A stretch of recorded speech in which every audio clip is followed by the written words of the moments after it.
Maayong hapon mga kabombo, labi kita sa Barangay Taplan kung sa diin makaupod naton ang punong barangay si Kapitan Terence Exemplar. Kap, maayong hapon sa imo. Mayang hapon ma'am kag sa mayang hapon man sa ating palamati sa nga Bombo Radio Corona dal. Okay. Kap, pwede mo bala mahanay ang sistema sining pader nga ginguba dira sa may health center kay ti amo ni ang reklamo nga nalabot sa amon kap nga ginpaguba mo kuno nga wala sang resolusyon. Ay, okay. Ma'am, una sa tanan ma'am, ang pader naton dugay na nang ginhatag sa aton sa city government way back 2002 or 2001 which is dira pa gani grade 1 or grade 2 pa ko. No, so dugay-dugay na ng pader naton and upon sa paghatag sina is discretion na sang kapitan kung sino ang nakapungko subong sa may mga developments. Wala ko ya may ara sang ginakuan nga paguba sina kundi na lisensya ako sa GSO naton sa city. Kung ano gid ba kung may ara ko development dira, kinanglan ko sang certification sinong akon nga lisensyahan. But sing ang hambal nila sa akon sir, kap open gid, pwede gid nga himuon mo na kay development mo na sa barangay. So wala gid problema ang pader nato no. So actually para sa pagpabalo sa tanan no diri is para man ini siya sa barangay transport terminal naton nga kun diin tagaan naton sang maayo nga plastaran ng aton yung mga transport group labi na mga tricycle driver kag aton mga scooters. So ini gin-develop ini kag ginbutang didto sa kilid. Actually na agrihan na isang council na istoryahan na nga didto sa kilid. But for the sang council nga gusto nila nga nang dito siya sa kilid gid, ako hambal ko hindi pwede nga sa kilid gid siya kay nga gawas na siya sa barangay Taplan area sang aton nga kwan kun do actually sobra na siya.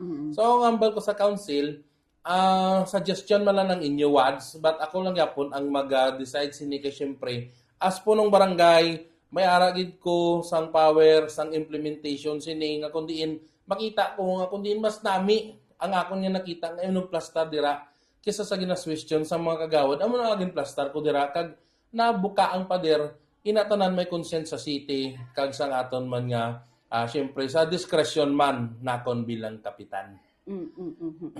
Ka para klaro sa tanan ano ang imugid nga tumong kung nga agi balbag mo ang pader dira kap. Ay actually ma'am sa tumong sina naton is para matagaan sang mas maayo nga plastaran ang aton nga transport group, tricycle kag aton nga mga scooters kay nga apan sa aton nga pagtapos ang aton nga barangay road clearing ang ilang waiting shed nga sa kadugay na sang panahon is naabot sang clearing nga kundi tani malimpyuhan ina dira sa kilid kag syempre hindi ko man gusto nga wala sila sang kaplastaran amo na nga ginbalhin ko sila sa atubangan within sa barangay plaza naton nga area. So amo man na nga akon nga tumong kag syempre natabuan man nga may budget gid ko subong sa 20% development funds sang kapitan ginpa-implementar ko gid kag syempre discretion ko gid ini amo na siya nga akon yung mambal ma'am.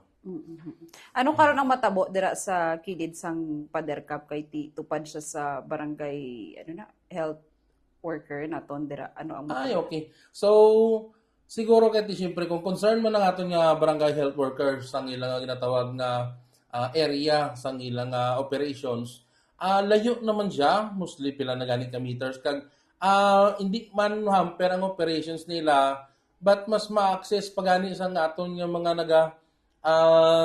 puli kay ara dayon ang masakay sa ila kag syempre hindi man ko magsugot na matabok-tabok yapon dira sa akon nga transport terminal ang mga manog agi kung dalan yapon na naton liwat didto kag plastar lang na dira sang maayo amo man lang na siya so wala gid sang ka problema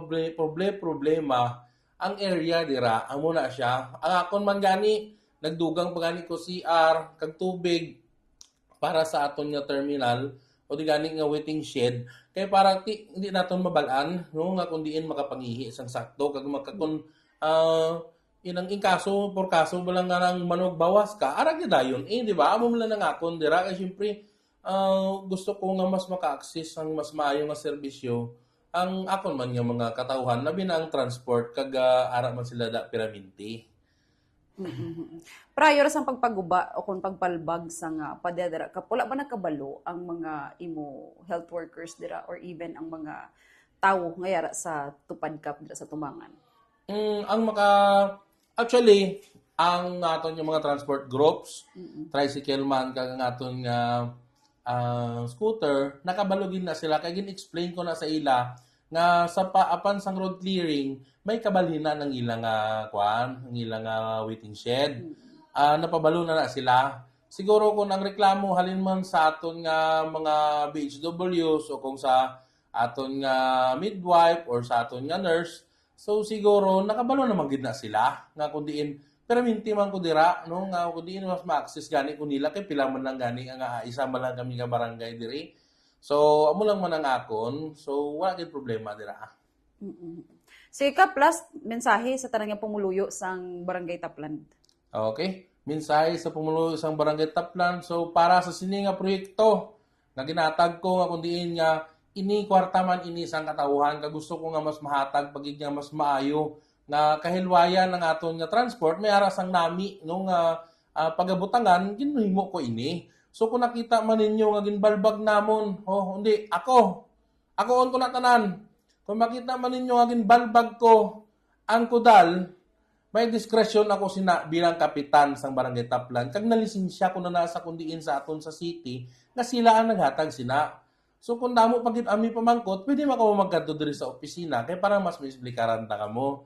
So amo man lang akon para sa katawhan sang Barangay Taplan, ginatagaan ta kamo sang maayo nga mga proyekto nga makita ninyo. Kundi naghambal ko sa inyo, pasang panahon niyo sa nagapadalagan ko bilang kapitan, tagaan ta kamo sang progreso kag ari na ang progreso. Kung may mga palamangkutanon, open gid ko sa tanan yung mga pamangkot kay wala gid ko sang problema basta pamangkoton ako.